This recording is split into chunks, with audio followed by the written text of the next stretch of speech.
Hey everybody, how's it going? Nick here again. Today we're going to be looking at how to make pipes in Blender. So let's delete the default cube. As always, I have my screencast keys here at the bottom left so you can see what I'm clicking.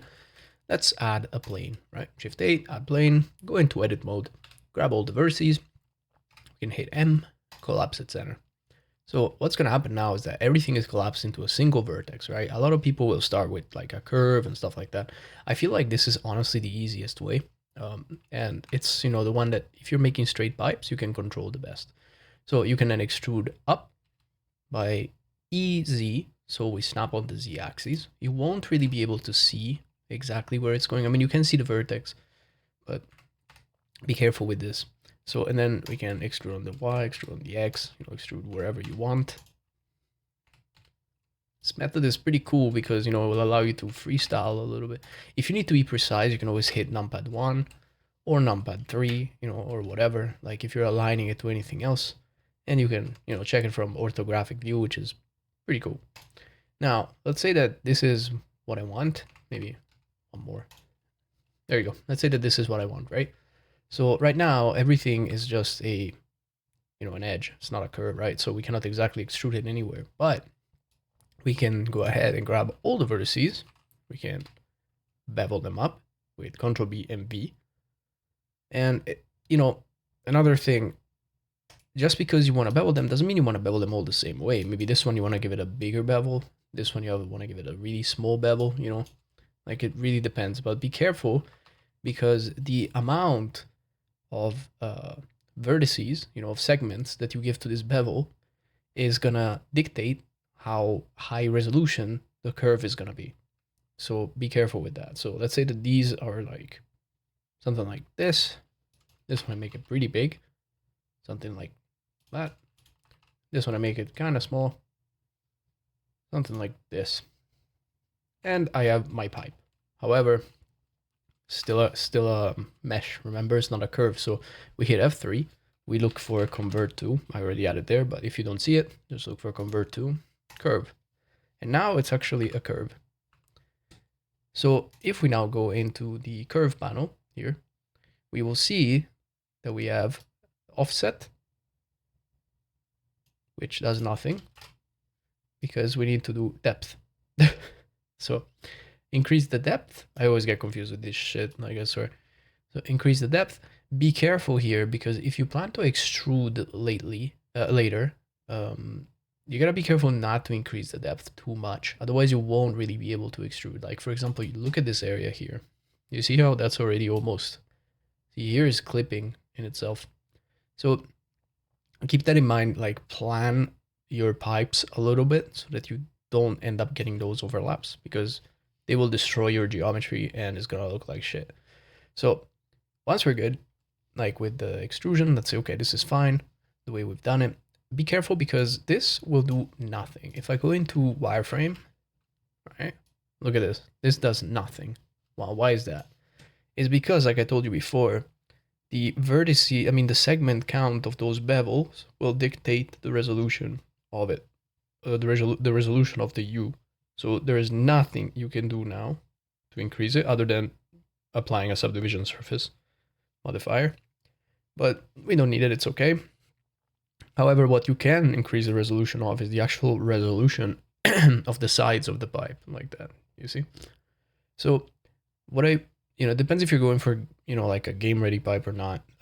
Later, I guess you will, if you do, you will bake it, you'll make a high poly out of it. Or maybe this is your high poly and you just want to reduce the geometry. Normally that's what you do. But it really depends. Like in my case, for pipes, I would go the other way around. I would make the low poly, then I would make the high poly on top of it.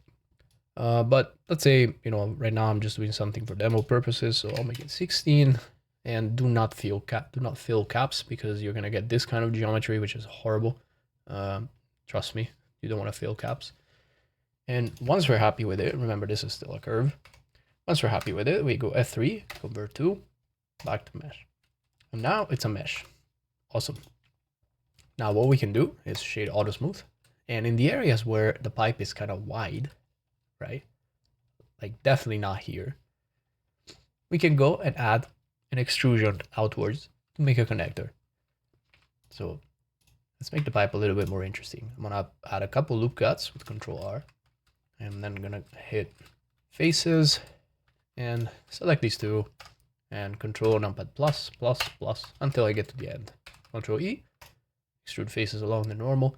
See, you want to make sure that you don't do stuff like this, right? See, this is overshooting completely the extrusion. You don't want to do that.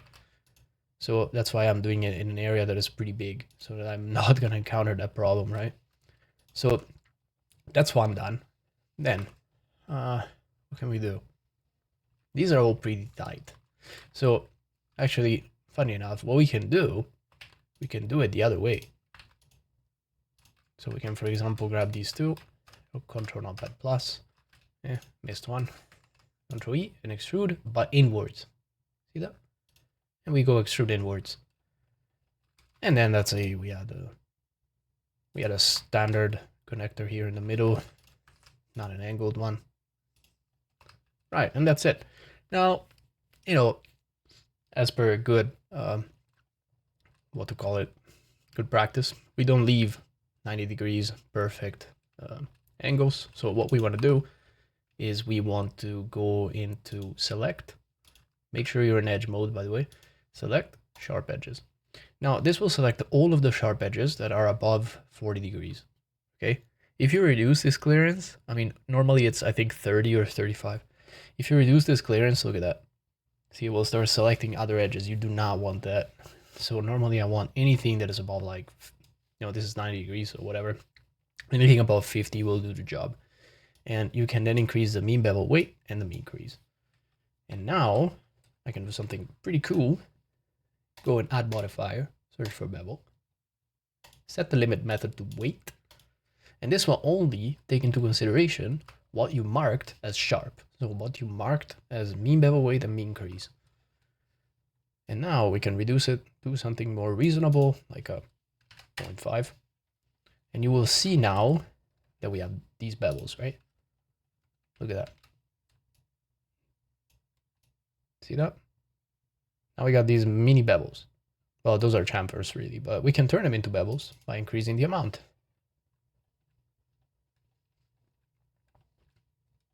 Alternatively, if you don't want to add extra geometry because you were doing a mid poly, well, this is, it will still need to be heavily optimized, but see how now it looks like really sharp? We can then use a weighted normal right after that, and it explodes. Because there is that. Okay. So we can add a weighted normal so to make it look like it's beveled, but it's not, right? It's just chamfered. That's the cool thing about weighted normals. It's used for mid-poly workflow in games. Anyway, let's actually remove it, and let's just increase the amount of segments that we have. And that's pretty much it. Now, whatever you do, you know, like you can obviously add more, you know, and whatnot. You can do weird stuff, right? But as long as, you know, you then go ahead and select sharp edges again, and you increase the mean bevel weight and the mean crease, this cool little bevel will be applied. See that? That also now has the little bevel. So you don't have to go up. See, we have an issue here. I'm afraid that was marked, so we can, you know, bring it back to 0. And there you go. So anyway, this is how you make cool pipes. By the way, if you want to close it off at the end, it always depends, by the way, if you're going for subdivision surface modeling or if you're going for, you know, a game asset or whatever it is that you're going for. To be fair, this is not something too problematic if you want to keep it flat.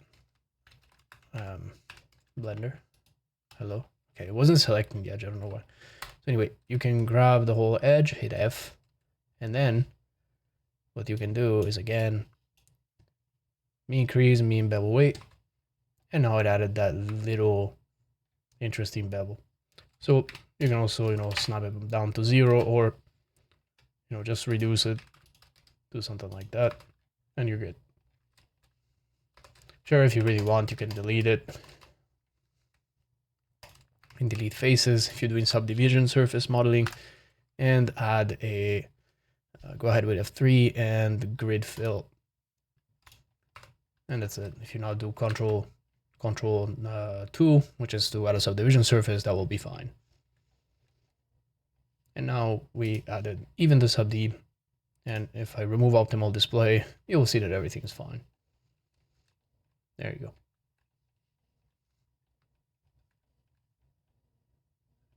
Anyway, that's how you make a cool little pipe. Hope you enjoyed this this little tutorial, and hope that helps. Ciao, ciao.